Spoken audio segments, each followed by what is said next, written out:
ใจเหลือเมื่อได้มาเยี่ยมยามบ้านเกิดแดนดินเป็นที่กำเนิดแสนประเสริฐนครเวียงจันทร์จากไปหลายปีจนทั้งวันนี้ได้หวนคืนมาจากไปได้30 ปีกลัวบ่เคยลงตัวเป็นงัวลืมตีนบ่ได้ลืมทินฐานเงินสารที่เขาเคยอยู่บ่เคยคิดจะลืมอูที่พ่อแม่นั้นกล้วยกอมนอน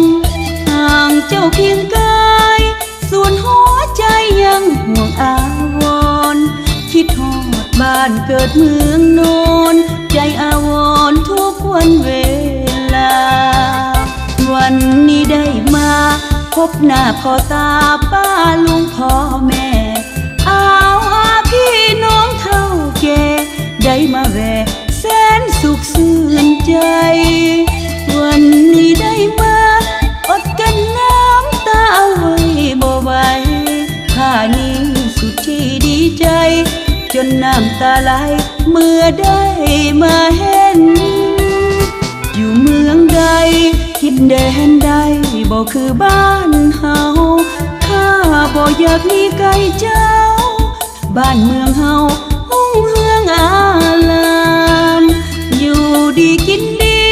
เมืองเรามีประเพณีที่สวยงามอุดมสมบูรณ์ทุกอย่างมาร่วมสร้างบ้านเกิดเมืองนอน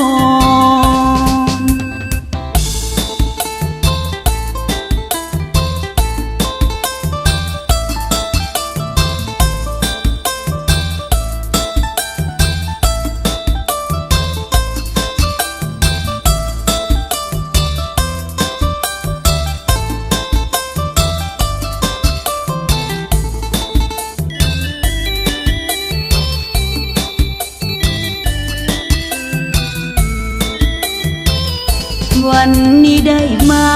พบหน้าพ่อตาป้าลุงพ่อแม่อา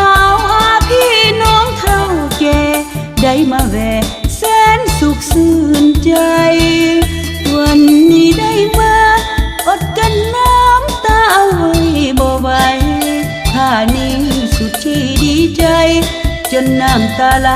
เมื่อได้มาเห็นอยู่เมืองใดคิดแดนใดบ่คือบ้านเฮา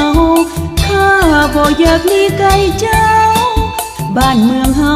หุ่งเฮืองอารามอยู่ดีกินดี